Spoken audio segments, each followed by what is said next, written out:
students, this is your science miss. In this session, we are going to discuss Unit 4 Cell Biology.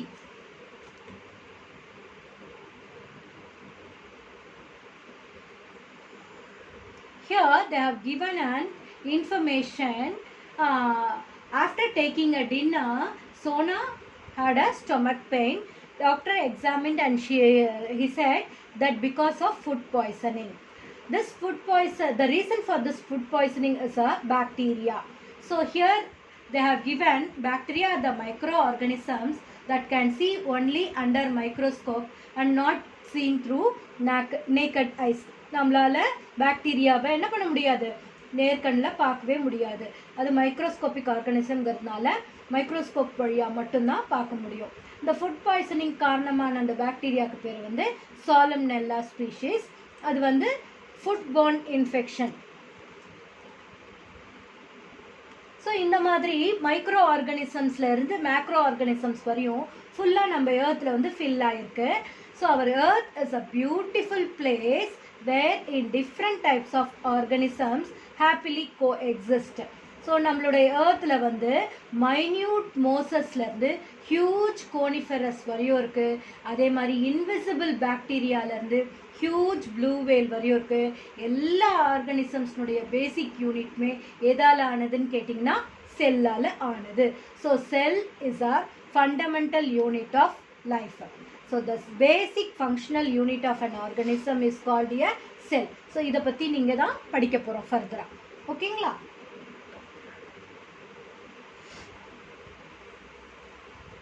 Cells are the basic building blocks of an organism. இப்போ செல்லுன்னு எடுத்துக்கிட்டிங்கன்னா மேனில் வந்து animal செல்லால் ஆனது, பிளான்ட்ஸுடைய பாடி எல்லாம் வந்து plant செல்லால் ஆனது. So animal body is made up of animal cell, plant body is made up of plant cell. So இந்த plant cell and animal செல்லை பற்றி படிக்கிறதுக்கு முன்னாடி நம்ம வந்து unicellular and multicellular organism பற்றி நல்லா தெரிஞ்சாதான் நம்ம ஃபர்தராக டீப்பாக படிக்க முடியும். So first unicellular organism. Unicellular ஆர்கானிசம்னா the organisms that are made up of only one cell are called unicellular organisms. ஒரே ஒரு செல்லால் ஆன ஆர்கானிசம் தான் நம்ம வந்து யூனிசெல்லுலார் ஆர்கானிசம்னு சொல்லுவோம். அந்த ஒன் செல் ஆர்கானிசம் தான் ரொம்ப ரொம்ப குட்டியூண்டாக இருக்கும். அதனால் அதை வந்து மைக்ரோஸ்கோப் வழியாக மட்டும்தான் பார்க்க முடியும். அதை சிங்கிள் செல்ட் மைக்ரோஸ்கோபிக் ஆர்கானிசம்னு சொல்லுவோம். இதுக்கான எக்ஸாம்பிள் உங்கள் புக்கில் கொடுத்துருக்காங்க. Amoeba and Chlamydomonas. Chlamydomonas and amoeba are the examples for the unicellular organism. Bacteria are also one cell unicellular organism. Bacteria கூட நம்மளுக்கு unicellular organism தான். ஓகேங்களா? ஸோ அடுத்தது multicellular organism. The cells are organized into tissues, organs and organ systems in a multicellular organisms. Many cell organism தான் நம்ம என்னன்னு சொல்லுவோம்னா multicellular organism அப்படின்னு சொல்லுவோம். அந்த மெனி செல் ஆர்கானிசம் வந்து மேக்ரோஸ்கோபிக் ஆர்கானிசம்னு கூட சொல்லலாம். Are visible and consist of many cells. அது வந்து நேர்கண்ணில் நம்மளால் பார்க்க முடியும். ஓகேங்களா? ஸோ அதுதான் வந்து மேக்ரோஸ்கோபிக் ஆர்கானிசம் இல்லைனா மைக்ரோசெல்லுலார் ஆர்கானிசம் அப்படின்னு சொல்லுவோம். இங்கே உங்களுக்கு மேக்ரோஸ்கோப்பிக்கு எக்ஸாம்பிள் கொடுத்துருக்காங்க. பிளான்ட் செல்லில் வந்து ஆனியனும் அனிமல் செல்லுக்கு வந்து ஹியூமனும் உங்களுக்கு எக்ஸாம்பிளாக கொடுத்துருக்காங்க. இப்போ இந்த செல் வந்து எப்படி ஒரு ஆர்கானிசமாக மாறுது அப்படிங்கிறத நம்ம இங்கே படிக்க போகிறோம். இதை வந்து லெவல்ஸ் ஆஃப் ஆர்கனைசேஷன் அப்படின்னு சொல்லுவோம். Many cells function together to form tissue. நிறைய செல் ஒரே மாதிரியான ஃபங்க்ஷன் செய்யக்கூடிய நிறைய செல் ஒன்றா சேர்ந்து டிஷ்யூவை ஃபார்ம் பண்ணும். அந்த different tissues combine together to form and organ. So அந்த டிஃப்ரெண்ட் டிஷ்யூஸ் எல்லாம் ஒன்றா சேர்ந்து ஒரு ஆர்கனை ஃபார்ம் பண்ணும். அதே மாதிரி different organs combine together to form and organ system. Many organ system which leads to form and organism. இப்படி தான் வந்து ஒரு ஆர்கானிசம் வந்து ஃபார்ம் ஆகுது. ஸோ ஆர்கானிசம்ங்கிறது many types of organ systems function together in a body. Organ சிஸ்டம்ங்கிறது many organs together form and organ system. இங்கே இந்த டயக்ராமில் பாருங்கள், பிளான்ட் செல்லினுடைய அனிமல் செல் ரெண்டுத்தினுடைய லெவல்ஸ் ஆஃப் ஆர்கனைசேஷன் கொடுத்துருக்காங்க. செல் நிறைய செல் ஒன்றா சேர்ந்து ஒரு டிஷ்யூவை ஃபார்ம் பண்ணுது, நிறைய டிஷ்யூ ஒன்றா சேர்ந்து ஒரு ஆர்கனை ஃபார்ம் பண்ணுது, நிறைய ஆர்கன்ஸ் ஒன்றா சேர்ந்து ஒரு ஆர்கன் சிஸ்டம் ஃபார்ம் பண்ணுது, நிறைய ஆர்கன் சிஸ்டம் ஒன்றா சேர்ந்து ஒரு ஆர்கனிசமை உருவாக்குது. அதே மாதிரி பிளான்ட்னுடைய பாடியிலையும் செல் வந்து டிஷ்யூ ஆகுது, டிஷ்யூஸ் வந்து ஆர்கனை ஃபார்ம் பண்ணுது, ஆர்கன்ஸ் எல்லாம் ஒன்றா சேர்ந்து ஆர்கன் சிஸ்டமை ஃபார்ம் பண்ணுது, ஆர்கன் சிஸ்டம்ஸ்லாம் ஒன்றா சேர்ந்து ஒரு ஆர்கனிசமை ஃபார்ம் பண்ணுது. So a collection of different tissues work together to perform a specific function or functions is called a organ. இதுதான் ஆர்கனுக்கான டெஃபினேஷன். அதே மாதிரி டிஷ்யூனா வாட் இஸ் டிஷ்யூன்னு கேட்டால் a tissue is a group of cells organized for a specific function அப்படின்னு சொல்லலாம். செல் அப்படின்னு பார்த்தீங்கன்னா a cell is a basic structural and functional unit of life. Cell is the building unit of all living organisms. புரியுதுங்களா உங்களுக்கு? So அடுத்து இங்கே நம்மளுக்கு என்ன கொடுத்துருக்காங்கன்னா plant and animal sell comparison கொடுத்துருக்காங்க. இந்த பேராகிராஃப்ஸ்லாம் நீங்கள் கோத்ரூ பண்ணிக்கோங்க. ஸோ இப்போ இங்கே செல் ஸ்ட்ரக்சர் நம்ம பார்க்க போகிறோம். செல் ஸ்ட்ரக்சர் அப்படின்னு எடுத்துக்கிட்டோம்னா all cells have some common structures. என்னென்ன காமன் ஸ்ட்ரக்சர்ஸ் இருக்குது? Cell membrane, cytoplasm, nucleus. இது எல்லாம் வந்து both plant cell animal cell ரெண்டுத்துலையுமே ப்ரெசென்ட் ஆகிருக்கக்கூடியது. Cell membrane. Cell membrane na enna? The boundary of an animal cell is the plasma membrane, which is also called as cell membrane. So அந்த animal cell உடைய அவுட்டரில் boundary மாதிரி இருக்கக்கூடிய அந்த தோல் மாதிரி இருக்க மெம்ப்ரேனை தான் வந்து நம்ம என்னன்னு சொல்லுவோம்னா செல் மெம்ப்ரேன் இல்லைனா பிளாஸ்மா மெம்ப்ரேன் அப்படின்னு சொல்லுவோம். அடுத்தது செல் வால். இந்த செல் வால் வந்து சப்போர்ட்டர் அண்ட் ப்ரொடெக்டர்னு சொல்கிறாங்க. பட் இதனுடைய ஸ்பெஷல் என்னென்னா இந்த செல் வால் வந்து அனிமல் செல்லில் ப்ரெசென்ட் ஆகிருக்காது. It is present only in the plant cell. Plant cell have an additional layer of a outer side of the cell membrane. Cell மெம்ப்ரேனுக்கு அவுட்டரில் அடிஷ்னலாக ஒரு லேயர் இருக்கும். அந்த லேயரை தான் நம்ம என்னன்னு சொல்கிறோம்னா செல் வால் அப்படின்னு சொல்கிறோம். இந்த செல் வால் வந்து எதால் ஆனதுன்னு பார்த்தீங்கன்னா cell wall is formed from various compounds. The main one is being cellulose. Cellulose தான் முக்கியமானது. Cellulose helps to maintain the shape of the plant cell. இங்கே பார்த்தீங்கன்னா இந்த green கலரில் இருக்குது பார்த்தீங்களா, அதுதான் செல் வால். அது எதால் ஆனதுன்னு கேட்டிங்கன்னா செல்லுலோஸால் ஆனது. இதுதான் வந்து ஒரு செல்லுக்கு வந்து ஷேப் கொடுக்கக்கூடியது. Each cell is interconnected with its neighboring cell through an opening called plasmodesmata. இது அடிக்கடி ஃபில்லப்லலாம் கேட்பாங்க, நீங்கள் அதை நோட் பண்ணிக்கோங்க. ஒரு செல்லுக்கும் இன்னொரு செல்லுக்கும் நடுவில் இருக்கக்கூடிய அந்த இன்டர்கனெக்டட் அந்த ஓப்பனிங்க்கு பேர் தான் வந்து பிளாஸ்மோடெஸ்மேட்டா அப்படின்னு சொல்லுவோம். இங்கே இந்த டயக்ராமை நீங்கள் உறுத்து பார்த்தீங்கன்னா உங்களுக்கு பிளான்ட் செல் அண்ட் அனிமல் செல்லுக்கான டிஃப்ரென்சஸும் சிமிலாரிட்டிஸும் கொடுத்துருக்காங்க. இங்கே இந்த பிளான்ட் செல்லில் மட்டும் இருக்கக்கூடியது வந்து செல் வால், chloroplast and large vacuoles. In the cell wall, chloroplast and large vacuole present only in the plant cell. அதே மாதிரி centrioles and small vacuoles present only in the animal cell. இது ரெண்டும் வந்து டிஃப்ரென்சஸில் உங்களுக்கு ஈஸியாக எழுதுறதுக்கு யூஸ்ஃபுல்லாக இருக்கும். அதே மாதிரி both plant cell and animal செல்லில் காமனாக இருக்கக்கூடிய ஆர்கனல்ஸ் எது அப்படின்னு பார்த்தீங்கன்னா nucleus, ribosomes, cytoplasm, endoplasmic reticulum, Golgi body, mitochondria. இது எல்லாமே பிளான்ட் செல்லுலேயும் இருக்கும் அனிமல் செல்லுலேயும் இருக்கும். ஒரு தடவை நான் சொல்கிறேன் கவனிங்க. Nucleus, ribosome, cytoplasm, endoplasmic reticulum, Golgi body, mitochondria.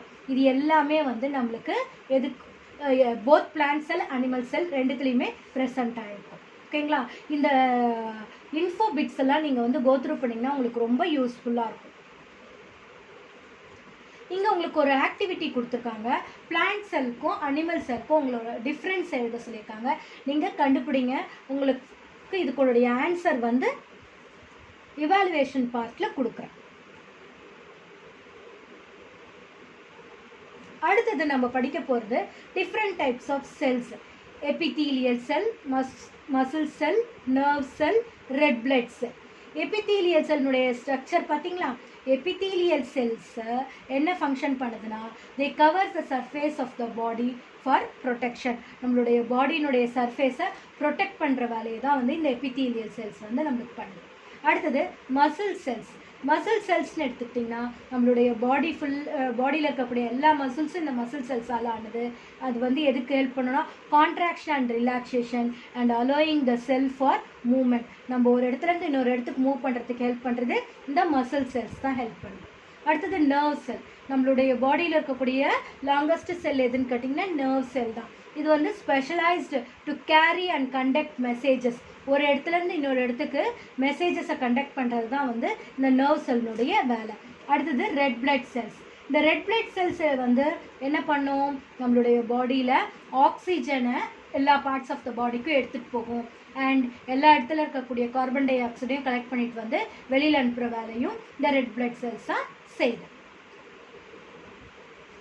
அடுத்து நம்ம படிக்க போகிறது வந்து செல் ஸ்டெம் செல். டூ யூ நோவில் போட்டிருக்காங்க பாருங்கள், ஸ்டெம் செல். நம்மளுடைய பாடியில் எல்லா இடத்துலையுமே ஸ்டெம் செல்ஸ் வந்து ப்ரெசென்ட் ஆகிருக்கு. The stem cells are unique. அது வெளியிலேயே தெரியாத ஒரு cells. They can divide and multiply at the same time with their ability to develop into any other type of cells. அந்த ஸ்டெம் செல்ஸ் என்ன செய்யும்னா நம்மளுடைய பாடிக்குள்ளே எல்லா இடத்துலையும் ப்ரெசென்ட் ஆகிருக்கும். எந்த இடத்துல ப்ரெசென்ட் ஆகிருக்கோ அந்த இடத்துல இருக்கக்கூடிய செல்ஸ் டேமேஜ் ஆகும்போது அதை ரீப்ளேஸ் பண்ணிடும். அது மசில் இருக்கக்கூடிய ஸ்டெம் செல்லாக இருந்தால் புது மசில் செல்ஸை ஃபார்ம் பண்ணும். பிளட் செல்லில் இருக்கக்கூடிய ஸ்டெம் செல்லாக இருந்தால் புது பிளட் செல்ஸை உருவாக்கிடும். நர்வ் செல்லில் இருக்கக்கூடிய ஸ்டெம் செல்லாக இருந்தால் புது நர்வ் செல்ஸை உருவாக்கிடும். கார்டியாக் செல்லில் இருக்கக்கூடிய ஸ்டெம் செல்லாக இருந்தால் புது கார்டியாக் செல்ஸை உருவாக்கிடும். ஸோ அது எந்த இடத்துல இருக்கோ அந்த இடத்துக்கு ஏற்ற மாதிரி அது என்னவா மாறிடும், அந்த புது செல்ஸை வந்து உருவாக்கிக்கிட்டே இருக்கும். ஸோ அது ஃபஸ்ட்டு வந்து அன்ஸ்பெஷலைஸ்டு மாஸ் ஆஃப் செல்லாக இருக்கும். அப்போ எப்போ தேவையோ அப்போ தேவைக்கு ஏற்ற மாதிரி அந்த இடத்துக்கு ஏற்ற மாதிரி அது மாறிடும். ஸோ நம்ம இப்போ சைட்டோபிளாசம் பற்றி பார்க்க போகிறோம். ஓகேவா? Cytoplasm is the area of movement. The cytoplasm includes all living parts of the cell within the cell membrane excluding the nucleus. ஒரு செல்லுக்குள்ளே இருக்கக்கூடிய நியூக்ளியஸை தவிர மீதி எல்லா பார்ட்டியுமே நம்ம என்னன்னு சொல்லுவோம்னா சைட்டோபிளாசம் அப்படின்னு சொல்லுவோம். ஓகேங்களா? The cytoplasm is made up of cytosol and cell organelles. அதில் இருக்கக்கூடிய அந்த வாட்டரி ஜெல்லி லைக் சப்ஸ்டன்ஸை தான் வந்து சைட்டோசோல் அப்படின்னு சொல்லுவோம். அண்ட் அதில் இருக்கக்கூடிய சாலிட் பார்ட்ஸை வந்து செல் ஆர்கனல்ஸ் அப்படின்னு சொல்லுவோம். இந்த cytosol is a watery jelly like medium made up of 70% to 90% water and usually colourless. அது கலர்லெஸ்ஸாக தான் இருக்கும்.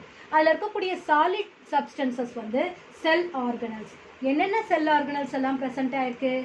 செல் organelles present in a cell are endoplasmic reticulum, vacuole, ribosome, Golgi body, lysosome, mitochondria, centriole, chloroplast. இது எல்லாமே வந்து different cell organelles. இப்போ endoplasmic ரெட்டிகுலம்னு எடுத்துக்கிட்டோம்னா both plant cell and animal செல்லையும் இருக்கும். வேக்யூல்னு எடுத்துக்கிட்டோம்னா நம்மளுக்கு பிக் வேக்யூல்ஸ் வந்து பிளான்ட் செல்லில் இருக்கும், ஸ்மால் வேக்யூல்ஸ் வந்து அனிமல் செல்லில் இருக்கும். ரைபோசோம், கோல்கி பாடி ரெண்டுமே வந்து அனிமல் செல் பிளான்ட் செல் ரெண்டுத்துலேயுமே ப்ரெசென்ட்டாக இருக்கும். இந்த lysosome வந்து present only in animal cell. Mitochondria both in plant cell and animal cell. Centriole only in animal cell. Chloroplast only in plant cell. Protoplasm versus cytoplasm. ஒரு செல் மெம்ப்ரேனுக்கு உள்ளே இருக்கக்கூடிய ஃபுல் பார்ட்டியும் நம்ம புரோட்டோபிளாசம்னு சொல்லுவோம். அதில் நியூக்ளியஸை தவிர மீதி இருக்கிற பார்ட்டை வந்து சைட்டோபிளாசம் அப்படின்னு சொல்லுவோம். The material inside and outside the nuclear membrane is known as protoplasm. சரிங்களா? ஸோ புரோட்டோபிளாசம்னா என்னன்னு கேட்டால் the material inside and outside the nuclear membrane is known as protoplasm. The liquid inside the nucleus is known as nuclear fluid or nucleoplasm. So nucleoplasmங்கிறது என்னது? நியூக்ளியஸ்குள்ளே இருக்கக்கூடிய அந்த ஃப்ளூயிடை தான் வந்து நியூக்ளியோபிளாசம்னு சொல்லுவோம். இந்த அவுட் சைட் த நியூக்ளியஸ்க்கு வெளியில் இருக்கக்கூடிய பார்ட்டை வந்து நம்ம என்னன்னு சொல்கிறோம்? சைட்டோபிளாசம் அப்படின்னு சொல்லுவோம். ஸோ இங்கே 3 ஒன் வேர்ட்ஸ் இருக்குது. புரோட்டோபிளாசம்னா என்ன, நியூக்ளியோபிளாசம்னா என்ன, சைட்டோபிளாசம்னா என்ன, 3 1 மார்க் கொஸ்டின் இருக்குது. கோ த்ரூ பண்ணிக்கோங்க. அடுத்தது நம்ம படிக்க போகிறது mitochondria. Mitochondria is otherwise called as power house of the cell. இந்த பேரை பார்த்த உடனே உங்களுக்கு தெரிஞ்சிருக்கும். Power house of the cell அப்படின்னா அந்த செல்லுக்கு பவர் கொடுக்கறதே வந்து மைட்டோகாண்ட்ரியா தான். சரிங்களா? So mitochondria is an oval or rod shaped double membrane bounded organelle. அதில் வந்து டபுள் மெம்ப்ரேன் இருக்குது. இந்த அவுட்டர் மெம்ப்ரேன் வந்து இங்கே இந்த எல்லோ கலரில் இருக்குது பார்த்தீங்களா, அது அவுட்டர் மெம்ப்ரேன். இன்னர் மெம்ப்ரேனில் வந்து நிறைய ஃபிங்கர் லைக் ப்ரொஜெக்ஷன்ஸோடு இருக்கும். The aerobic respiration reactions takes place within the mitochondria to release energy. So it is known as powerhouse of the cell. இந்த இடத்துல தான் மைட்டோகாண்ட்ரியாக்குள்ளே தான் வந்து ஏரோபிக் ரெஸ்பிரேஷன் நடந்து நம்மளுக்கு எனர்ஜி கிடைக்கும். அதனால தான் இதை வந்து power house of the cell அப்படின்னு சொல்கிறோம். இங்கே வந்து why mitochondria is called power house of the cell அப்படின்னு கேட்டால் நீங்கள் இந்த மைட்டோகாண்ட்ரியாவிலேருந்து இது வரைக்கும் எழுதணும். ஓகேங்களா? ஸோ இதில் ப்ரொடியூஸ் ஆன அந்த எனர்ஜி தான் அந்த ஃபுல் செல்லுடைய ஆக்டிவிட்டீஸ்க்கும் ஹெல்ப் பண்ணும். அடுத்த ஆர்கனல் வந்து குளோரோபிளாஸ்ட். குளோரோபிளாஸ்ட்டை வந்து ஃபுட் ப்ரொடியூசர்னு சொல்லுவோம். ஸோ இந்த குளோரோபிளாஸ்ட்னு எடுத்துக்கிட்டிங்கன்னா இது வந்து பிளான்ட் செல்லில் மட்டும்தான் இருக்கும், absent in animal cells. Chloroplasts are the only cell organelles that can produce food from the sun energy. சன்லேருந்து நம்ம பிளான்ட்ஸ் வந்து சன்லைட்டை ட்ராப் பண்ணி with the help of the carbon dioxide and water அது என்ன பண்ணும், ஃபுட்டு வந்து produce பண்ணும். அதுக்கு ஹெல்ப் பண்ணுற ஆர்கனல் தான் வந்து இந்த குளோரோபிளாஸ்ட். அந்த ஆர்கனலில் ப்ரெசென்ட் ஆகிருக்கக்கூடிய இம்பார்ட்டன்ட் க்ரீன் கலர் பிக்மெண்ட்டுக்கு பேர் குளோரோஃபில் அப்படின்னு சொல்லுவோம். Chlorophyll can absorb radiant energy from the sun and convert it into chemical energy which can be used by the plants and animals. So, அந்த chloroplast வந்து sunlightல இருந்து energy observe பண்ணி அது என்ன பண்ணுது, நம்மளுக்கு ஸ்டார்ச் ப்ரொடக்ஷனுக்கு ஹெல்ப் பண்ணுது. சரிங்களா? ஸோ இங்கே லீஃப் இருக்குது, லீஃப்குள்ளே இருக்கக்கூடிய செல்லுக்குள்ளே இருக்கக்கூடிய அந்த க்ரீன் கலர் பார்ட் இருக்குது பார்த்தீங்களா, டார்க் க்ரீன் கலர் டார்க், அதுதான் வந்து குளோரோபிளாஸ்ட். ஸோ இந்த குளோரோபிளாஸ்ட் தான் வந்து நம்மளுக்கு ஸ்டார்ச் ப்ரிப்ரேஷன் ஃபோட்டோசிந்தசிஸ்க்கு ஹெல்ப் பண்ணும்.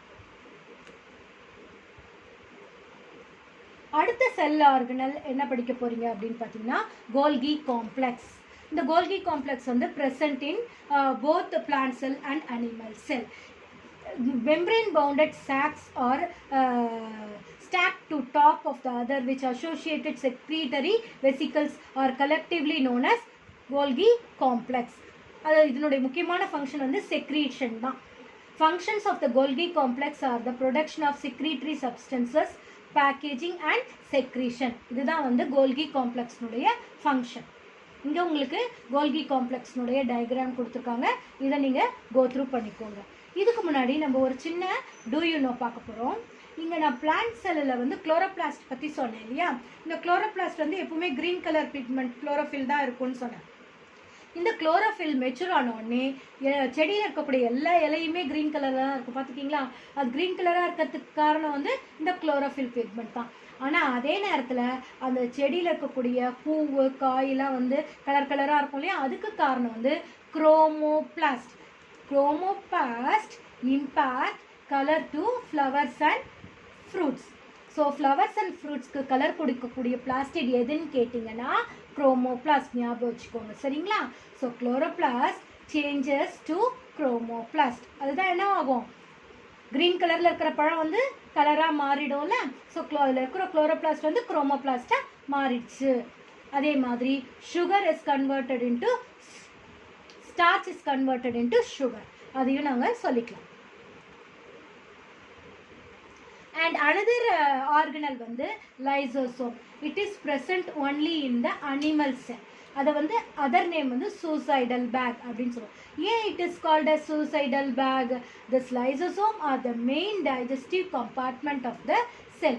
They lyse a cell, hence they are called suicidal bags. அதாவது தேவையில்லாத வேஸ்ட் எல்லாத்தையும் ஒன்றா கலெக்ட் பண்ணிவிட்டு அதை வந்து செல்லுக்கு வெளியில் அதை என்ன செய்யும், வெளியில் அனுப்பிச்சிரும், தானும் வெளியில் வந்துடும். ஸோ செல்லை ப்ரொடெக்ட் பண்ணுறதுக்காக தன்னைத்தானே அழிச்சிக்கிறதுனால தான் இதை என்னன்னு சொல்கிறோம், சூசைடல் பேக் அப்படின்னு சொல்கிறோம்.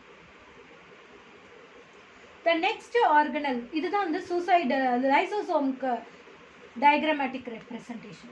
The next organelle what we are going to see is centrioles. It is also present only in animal cell. The centriole diagram பாருங்க, இது எப்பவுமே நியூக்ளியஸ்க்கு பக்கத்தில் தான் இருக்கும். They are generally found close to the nucleus and made up of tube-like structures. இங்கே பாருங்க, இந்த மாதிரி tube-like structures-ஆல ஆனது தான். Centrioles or centrosomes are present only in animal cell and absent in plant cell. இது எதுக்கு ஹெல்ப் பண்ணுது அப்படின்னு கேட்டிங்கன்னா, it helps in the separation of chromosome during cell division. Cell division அப்போ மட்டும்தான் இது ஹெல்ப் பண்ணும். The next cell organelle is endoplasmic reticulum. இதுதான் வந்து டிரான்ஸ்போர்ட்டேஷனுக்கெல்லாம் ஹெல்ப் பண்ணக்கூடிய ஆர்கனல். நியூக்ளியஸ்லேருந்து செல் மெம்பரேனை கனெக்ட் பண்ணக்கூடிய ஆர்கனல் தான் வந்து எண்டோபிளாஸ்மிக் ரெட்டிகுலம். இது both plant cell and animal cell ரெண்டுத்துலேயுமே ப்ரெசென்ட் ஆகிருக்கும். It is an intermembranous network made up of flat or tubules sacs within the cytoplasm. இந்த எண்டோபிளாஸ்மிக் ரெட்டிகுலம்ல 2 டைப்ஸ் ஆஃப் எண்டோபிளாஸ்மிக் ரெட்டிகுலம் இருக்கு. இப்போ இந்த எல்லோ கலர் சர்ஃபேஸ்ல பார்த்தீங்கன்னா அங்கங்கே இன்னொரு எல்லோ கலர் டாட்டாக தெரியுது பார்த்தீங்களா, அது அந்த ரஃப் சர்ஃபேஸை நம்மளுக்கு கொடுக்கும். அந்த ரஃப் சர்ஃபேஸ் கொடுக்கறதுக்கு காரணம் வந்து அதில் ப்ரெசென்ட் ஆகிருக்க இந்த எல்லோ கலர் டாட்ஸ் வந்து ரைபோசோம்ஸ். எந்த எண்டோபிளாஸ்மிக் ரெட்டிகுலம்லாம் ரைபோசோம் ப்ரெசென்ட் ஆகிருக்கோ அதை வந்து ரஃப் எண்டோபிளாஸ்மிக் ரெட்டிகுலம்னு சொல்லுவோம். எந்த எண்டோபிளாஸ்மிக் ரெட்டிகுலம்லாம் வந்து ஆப்சன்ஸ் ஆஃப் ரைபோசோம்ஸும் அதை வந்து ஸ்மூத் எண்டோபிளாஸ்மிக் ரெட்டிகுலம்னு சொல்லுவோம். So what are the 2 types of endoplasmic ரெட்டிகுலம்னு கேட்டாங்கன்னா, the 2 types of endoplasmic reticulum are rough endoplasmic reticulum and smooth endoplasmic reticulum அப்படின்னு எழுதுறோம். ஓகேங்களா? ஸோ நெக்ஸ்ட் ஆர்கனல் உங்களுக்கு என்ன கொடுத்துருக்காங்க அப்படின்னு கேட்டிங்கன்னா, நியூக்ளியஸ் கொடுத்துருக்காங்க. Nucleus it is a brain of the cell. It is surrounded by a nuclear envelope. நியூக்ளியஸை சுற்றி ஒரு நியூக்ளியர் மெம்பரேன் இருக்கும்னு சொன்னேன் இல்லையா, அதை தான் இவங்க நியூக்ளியர் என்வலப்னு கொடுத்துருக்காங்க.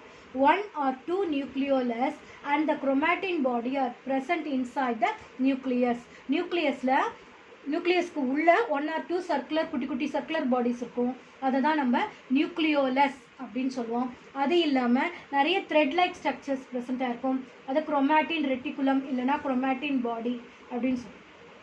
Nucleus is a very important organelle that helps a cell. It controls all the process and chemical reactions that takes place inside the cell. Inheritance of characters from one generation to another. ஒரு ஜென்ரேஷன்லேருந்து இன்னொரு ஜென்ரேஷனுக்கு characters inherit ஆகிறதுக்கு காரணமாக இருக்கக்கூடியது இந்த nucleus தான். இதுதான் வந்து நியூக்ளியஸ்னுடைய இம்பார்ட்டன்ட் ஃபங்க்ஷன். ஓகேங்களா? Do you know? உங்களுக்கு எல்லாருக்கும் தெரிஞ்சிருக்கும், ஒரு செல்லில் நியூக்ளியஸ் கண்டிப்பாக இருந்ததால் இது பிரெயின் ஆஃப் த செல்னு சொன்னேன் இல்லையா. ஸோ நியூக்ளியஸ் இல்லைன்னா ஒரு செல் வந்து டெட்டுன்னு அர்த்தம். ஆனால் நியூக்ளியஸ் இல்லாத ஒரு செல் இருக்குது, அது எதுன்னு கேட்டிங்கன்னா நம்மளுடைய red blood cells. Red blood cells do not contain a nucleus. Without a nucleus these cells die quickly. அதனால் நம்மளுடைய பிளட் செல்ஸ் என்ன ஆகும்னா சீக்கிரமாக வந்து டெஸ்ட்ராய் ஆகிடும். about 2 million red blood cells die every second. நம்மளுடைய பாடியில் 2 millions of cells வந்து இறந்துக்கிட்டே இருக்குது ஒவ்வொரு செகண்டுக்கும். அப்போது எப்படி அது வந்து ரீப்ளேஸ் ஆகுது அப்படின்னு கேட்டிங்கன்னா, நியர்லி மில்லியன்ஸ் ஆஃப் செல்ஸ் வந்து நம்மளுடைய பாடியில் டெய்லி ப்ரொடியூஸ் ஆகிட்டே இருக்குது. புரியுதுங்களா? ஸோ ரெட் பிளட் செல்ஸ் வந்து ஒரு ட்ராப் ஆஃப் பிளட்டில் 4.5 மில்லியன்லேருந்து 5 million of red blood cells நம்மளுக்கு ப்ரெசென்ட் ஆகிருக்கு. அடுத்தது இந்த ஆக்டிவிட்டி பாருங்கள், உங்களுக்கு புக்கில் கொடுத்துருந்தாங்க. நான் இதுக்கு நீங்கள் ஆன்சர் கண்டுபிடிங்கன்னு சொல்லியிருந்தேன் இல்லையா. ஸோ பிளான்ட் செல்க்கும் அனிமல் செல்க்கும் இருக்கக்கூடிய டிஃப்ரென்ஸ், பிளான்ட் செல்க்கும் அனிமல் செல்க்கும் இருக்கக்கூடிய டிஃப்ரென்ஸ். அனிமல் செல் பாருங்கள், it is smaller in size. Plant செல் பார்த்தீங்கன்னா லார்ஜர் இன் சைஸ். அனிமல் செல்லில் வந்து நம்மளுக்கு நோ செல் வால், பிளான்ட் செல்லில் செல் வால் வந்து ப்ரெசென்ட் ஆகிருக்கும். அனிமல் செல்லில் நியூக்ளியஸ் வந்து சென்டரில் ப்ரெசென்ட் ஆகிருக்கும். பிளான்ட் செல்லில் வந்து நியூக்ளியஸ் வந்து ஒரு கார்னரில் இருக்கும். அனிமல் செல்லில் வந்து மெனி குட்டி ஸ்மால் வேக்யூல்ஸ் வந்து ப்ரெசென்ட் ஆகிருக்கும். பிளான்ட் செல்லில் 1 லார்ஜ் வேக்யூல் ப்ரெசென்ட் ஆகிருக்கும். பிளான்ட் செல் அனிமல் செல் பார்த்தீங்கன்னா cannot synthesis nutrients. ஏன்னா அதில் குளோரோபிளாஸ்ட் இல்லை இல்லையா, அதனால் வந்து it cannot able to synthesis nutrients. இதில் வந்து presence of nucleus, அதனால it can synthesis nutrients. Animal செல்லில் no plasmodesmata, plant cell has plasmodesmata. So next activity வந்து உங்களுக்கு என்ன கேட்டிருந்தாங்க அப்படின்னு சொன்னால், டிஃப்ரெண்ட் செல் ஆர்கனல்ஸும் அதனுடைய ஃபங்க்ஷன்ஸும் கேட்டிருந்தாங்க இல்லையா. So cell membrane, cell wall, cytoplasm, mitochondria, vacuole, chloroplast and endoplasmic reticulum. இப்போ இங்கே பார்த்தீங்கன்னா செல் மெம்பரேனுடைய ஃபங்க்ஷன் வந்து boundary of an animal cell. அடுத்தது பிளான்ட் செல்னு எடுத்துக்கிட்டிங்கன்னா it is a supporter and protector of a cell. சைட்டோபிளாசம்னு எடுத்துக்கிட்டோம்னா it gives shape to a cell. மைட்டோகாண்ட்ரியான்னு எடுத்துக்கிட்டு இந்த power house of the cell, energy releaser. Vacuole எடுத்துக்கிட்டோம்னா it is a support of a organelle. அடுத்தது குளோரோபிளாஸ்ட்னு எடுத்தோம்னா food factory, food producers. Endoplasmic reticulum helps in the synthesis of protein, lipids, steroids and transport them. ஓகேங்களா students, please go through the video once or twice for your better understanding. Find the answers for the evaluation part. Thank you students.